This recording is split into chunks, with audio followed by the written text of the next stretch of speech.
સારું લાગ્યું હાનિફભાઈ તમે મળ્યા છે આવી રીતના ગાડી લીધા પછી તમને જ્યારે બી તમે રસ્તામાં મળે તમને મૂકી જાઓ તો પપ્પાના નામ પર સેવા આવી ચાલુ કરેલી બરાબર છે ભાઈ નજીક જ છે આપણી એમ બી ઇલેક્ટ્રિક ગાડી છે તો પેટ્રોલ ડીઝલનો તો સવાલ છે જ નહીં મળે આપણે પોતાનું જ છે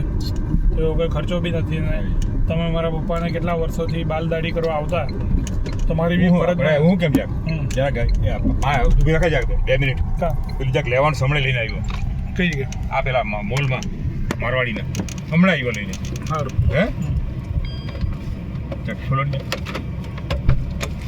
હમણાં આવ્યો કઈ બાકીનું મૂકી જવાનું હોય તો